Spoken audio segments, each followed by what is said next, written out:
আজকের দিনে পৃথিবীর প্রায় প্রতিটি মানুষ জানে একজন প্রাপ্তবয়স্ক মানুষের জন্য একটি ব্যাংক হিসাব থাকা শুধু আর্থিক সুরক্ষা নয়, এটি আজকের ডিজিটাল যুগের অন্যতম একটি প্রয়োজনীয়তা। এখন অনেকেই ভাবছেন, আমার তো কোনো আয় নেই, তাহলে ব্যাংক হিসাব খুলব কেন? তবে তা কিন্তু একেবারেই সঠিক ধারণা নয়। বর্তমানে এমন অনেক সুযোগ রয়েছে যার মাধ্যমে শিক্ষার্থীরা, এমনকি যাদের কোনো আয় নেই, তারাও ব্যাংক হিসাব খুলতে পারেন। একটি গবেষণায় দেখা গেছে বর্তমানে বাংলাদেশের প্রাপ্তবয়স্ক অর্ধেক মানুষের ব্যাংক হিসাব রয়েছে। তবে এই হিসাব তো শুধু ব্যাংক হিসাব পর্যন্ত সীমাবদ্ধ নয়। আজকাল মোবাইল আর্থিক সেবা বা MFS যেমন বিকাশ, রকেট এবং নগদের মতো প্ল্যাটফর্মের মাধ্যমে আরও অনেক মানুষ আর্থিক সেবার আওতায় এসেছে। কিন্তু ব্যাংক হিসাব এবং MFS হিসাব নয়, যেখানে MFS মূলত টাকার স্থানান্তরের একটি প্ল্যাটফর্ম। সেখানে ব্যাংক হিসাবের মাধ্যমে আমরা সম্পূর্ণ আর্থিক সুরক্ষা এবং সঞ্চয়ের ব্যবস্থা নিশ্চিত করতে পারি। তাহলে আজ আমরা বিস্তারিত জানব কিভাবে একটি ব্যাংক হিসাব খুলবেন এবং কি কি তথ্য প্রয়োজন হবে তার সম্পর্কে।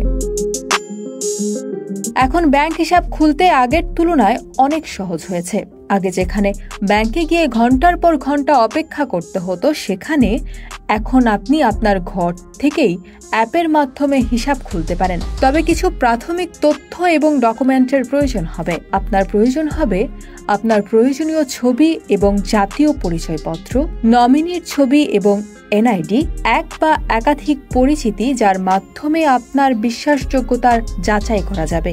এছাড়া একটি জরুরি যোগাযোগের নাম ও ঠিকানা দেওয়া প্রয়োজন, যাতে ব্যাংক প্রয়োজনে যোগাযোগ করতে পারে। একটি ব্যাংক হিসাব খুলতে গ্রাহক পরিচিতি তথ্য জমা দিতে হবে।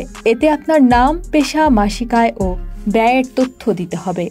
আর যদি আপনি করদাতা হন, তাহলে ETIN নম্বরও জমা দিতে হবে, যাতে সুদের উপর 5% কর ছাড় পেতে পারেন। এখন ব্যাংক হিসাব খুলতে আরও কিছু বিষয় রয়েছে।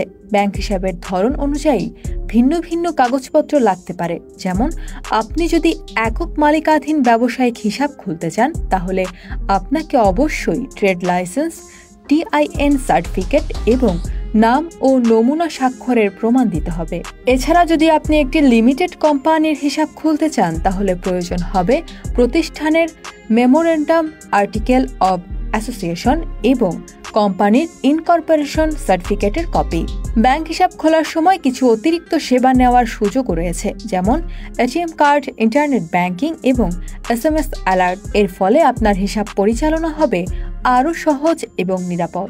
এই পরিষেবাগুলোর মাধ্যমে আপনি যে কোনো সময় এবং যে কোনো স্থানে আপনার হিসাবের লেনদেন ট্র্যাক করতে পারবেন এবং প্রয়োজনীয় যে কোনো পদক্ষেপ নিতে পারবেন।